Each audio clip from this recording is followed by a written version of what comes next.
नमस्कार, आप देख रहे हैं न्यूज इंडिया 56। आपके साथ में हूं वैशाली। आइए रुक करते हैं आज की खबरों की ओर। आगामी पर्व को देखते हुए ट्रेनों और स्टेशनों पर यात्रियों की सुरक्षा को लेकर सतर्कता बढ़ा दी गई है।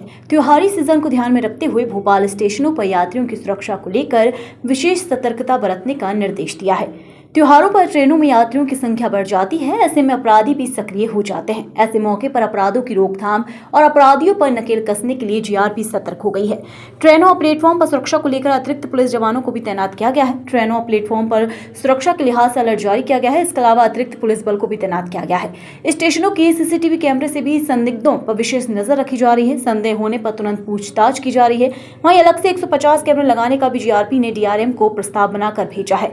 साथ ही सदी वर्दी में भी पुलिस को तैनात किया गया है। आरपीएफ और जीआरपी की संयुक्त टीमें मिलकर ट्रेनों में जांच कर रही हैं। पुराने अपराधियों, जहर खुरानी, चोर, मोबाइल चोर, लिफ्टर समेत अन्य सभी अपराधियों की गतिविधियों पर पैनी नजर रखी जा रही है। रिजर्वेशन काउंटर में भी जवानों को तैनात किया गया है।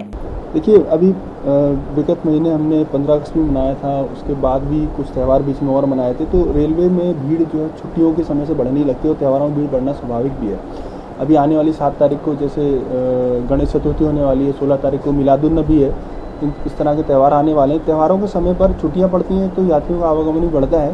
तो इस संबंध में जो एक सेट ड्रिल है जो रेलवे की, वो हम करते हैं जनरली। जैसे उस सेट ड्रिल में पार्ट ये होता है कि महत्वपूर्ण ट्रेनें हैं जो हम टॉप 5 ट्रेनों का चुनाव करते हैं जिसमें सबसे ज़्यादा अपराध घटित होते हैं। उन टॉप 5 ट्रेनों में हम अल्टरनेट गार्ड चलाते हैं।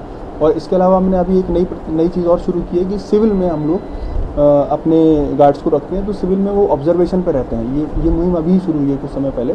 और हम ये देखने की कोशिश करते हैं कि क्या गतिविधियाँ उस ट्रेन के उन ट्रेनों को, जितनी ट्रेनें उनके अंदर चल रही हैं, जिससे कि हमें चोरी जैसी और अन्य अपराधों की घटनाओं को रोकने में सुविधा प्राप्त होगी, सफलता मिलेगी।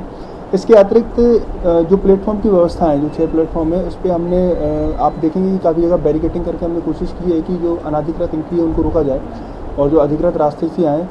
और प्लेटफॉर्म पर लगातार दिन और रात में जो पाली से जो हम लोग गार्ड लगाते हैं उनको हम बढ़ाते हैं। शाम को हम विशेष रूप से उसका भ्रमण भी करते हैं, एक बार पूरा उसको थॉरोली क्लीन करते हैं कि ऐसे कोई असामाजिक तत्व तो नहीं है जो जिनका आवागमन से कोई लेना देना नहीं है, फिर भी वो बैठे हुए हैं अपराध की दृष्टिकोण से।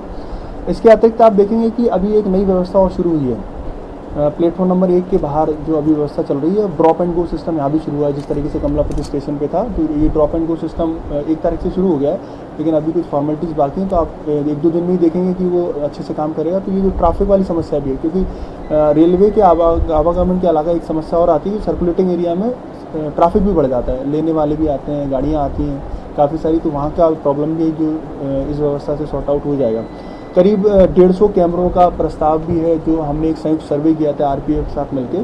तो 150 कैमरों की नई लोकेशंस हमने आइडेंटिफाई कर ली हैं और उसका प्रस्ताव बना के भेजा गया है। इसके अतिरिक्त कुछ और प्रस्ताव हमने भेजे हैं डीआरएम को अपने वरिष्ठ अधिकारी के माध्यम से, जिसमें निकट भविष्य में भी आपको देखने को मिलेगा कि स्टेशन की व्यवस्था में सुधार होगा। इस खबर में फिलहाल इतना ही। आगे की तमाम अपडेट्स जानने के लिए जुड़े रहें न्यूज इंडिया 56 के साथ। नमस्कार।